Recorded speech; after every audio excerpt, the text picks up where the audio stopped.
मोदी सरकार ने हाल ही में किसानों के मसीहा कहे जाने वाले चौधरी चरण सिंह और एमएस स्वामीनाथन को भारत रत्न देने का ऐलान किया, लेकिन शायद सरकार का ये दाव फेल हो गया क्योंकि किसान यूनियन मोदी सरकार के खिलाफ एक बार फिर आंदोलन पर अडिग है। नवंबर 2021 में किसानों ने आंदोलन खत्म किया था, लेकिन 2 साल बाद वह एक बार फिर सड़कों पर है। आज पंजाब, हरियाणा और उत्तर प्रदेश के लाखों किसान एक बार फिर अपनी मांगों को लेकर दिल्ली की तरफ बढ़ रहे हैं।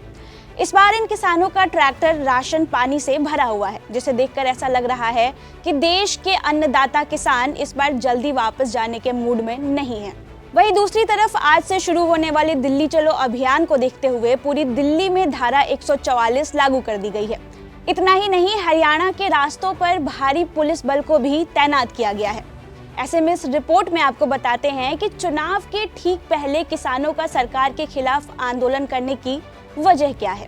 दरअसल ये पहली बार नहीं है जब भारत के किसान सरकार से नाराज होकर आंदोलन कर रहे हैं। 2 साल पहले दिल्ली की सीमाओं पर किसानों का ऐतिहासिक आंदोलन हुआ था। तब मोदी सरकार को किसानों के आगे घुटने टेकने पड़े थे और संसद से पारित 3 कृषि कानूनों को रद्द करना पड़ा था।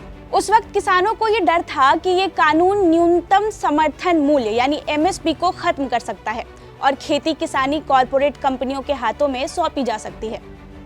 हालांकि कृषि कानूनों को लेकर किसानों को बड़ी कुर्बानी देनी पड़ी थी। किसान करीब 1 साल तक लगातार धरना प्रदर्शन करते रहे। उन्होंने दावा किया था कि इस आंदोलन के दौरान 700 से ज्यादा किसानों की मौत हुई थी। हालांकि सरकार और गैर सरकारी सतह पर इन दावों को अहमियत नहीं मिली। उस वक्त इस आंदोलन को रोकने के लिए सरकार ने न सिर्फ कानूनों को रद्द कर दिया था, बल्कि एमएसपी पर गारंटी देने का भी वादा किया था, जिसके बाद किसानों ने आंदोलन वापस ले लिया था। लेकिन अब किसानों का कहना है कि सरकार ने एमएसपी को लेकर अपने वादे पूरे नहीं किए। अब समझिए कि किसानों की मांग क्या है। साल 2021 के आंदोलन की तरह ही इस बार भी अपनी कई मांगों के लिए किसान विरोध प्रदर्शन पर उतर आए हैं। न्यूनतम समर्थन मूल्य के लिए कानून बनाना इन किसानों की सबसे बड़ी मांग है। संयुक्त किसान मोर्चा का कहना है कि वह केंद्र सरकार को सिर्फ उनके 2 साल पहले किए गए वादों को याद दिलाना चाहते हैं, जो किसान से आंदोलन वापस लेने की अपील करते हुए सरकार ने की थी। उनका कहना है कि वो वादे अब तक पूरे नहीं हुए हैं। सरकार ने एमएसपी पर गारंटी का वादा किया था और किसानों के खिलाफ दर्ज मुकदमे वापस लेने की बात कही थी। इसके अलावा साल 2021 में लखीमपुरी खीरी में कृषि कानूनों के खिलाफ आंदोलन कर रहे 4 सिख किसानों को कथित तौर पर गृह राज्य मंत्री अजय मिश्र टेनी की गाड़ी से कुचल दिया गया था।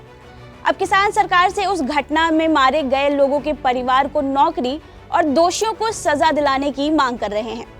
संयुक्त किसान मोर्चा ने कहा कि सरकार ने सबसे बड़ा वादा स्वामीनाथन आयोग की सिफारिशों के मुताबिक किसानों को फसल के दाम देने का किया था। अब सरकार ने एमएस स्वामीनाथन को भारत रत्न से सम्मानित तो कर दिया है, लेकिन उनकी रिपोर्ट को लागू नहीं कर रही है। इसके अलावा किसानों को प्रदूषण कानून से मुक्त रखने का वादा किया था, लेकिन कोई भी वादा पूरा नहीं किया गया। आपको बता दें कि स्वामीनाथन आयोग की रिपोर्ट में किसानों को उनकी फसल की लागत से 1.5 गुना कीमत देने की सिफारिश की गई है। अब समझिए कि किसानों को रोकने के लिए बॉर्डर पर कैसे कैसे इंतजाम है। किसानों के दिल्ली चलो मार्च को देखते हुए राजधानी दिल्ली की सीमाओं पर सुरक्षा कड़ी कर दी गई है। यूपी, हरियाणा और दिल्ली पुलिस अलर्ट पर है। मार्च को रोकने के मकसद से सिंधु और गाजीपुर सहित सारी सीमाओं को सील कर दिया गया है। अंबाला के पास शंभू में पंजाब से लगी सीमा सील कर दी गई है। इसके अलावा विरोध प्रदर्शन के मद्देनजर सभी सीमावर्ती रास्तों पर पुलिस और केंद्रीय बलों की टुकड़ियां तैनात कर दी गई है। करीब 5000 सुरक्षा कर्मियों को तैनात किया गया है, जबकि कटीले और नुकीले तार लगाकर किसान का रास्ता रोकने की तैयारी है। इसके अलावा सीसीटीवी और लाउड स्पीकर भी लगाए गए हैं। दिल्ली हरियाणा की सीमा पर 8 लेयर की दीवारें खड़ी की गई है। कुछ सड़कों पर पत्थर के बड़े बड़े बैरिकेड और लोहे के कंटेनर लगा दिए गए हैं। किसानों की भीड़ को नियंत्रित करने के लिए पानी की बौछार करने के भी इंतजाम है। साथ ही सोशल मीडिया की हर गतिविधि को मॉनिटर किया जा रहा है। ये रिपोर्ट कैसी लगी आप हमें कमेंट सेक्शन में जरूर बताएं और ऐसे ही रिपोर्ट्स के लिए एबीपी लाइव को सब्सक्राइब करें।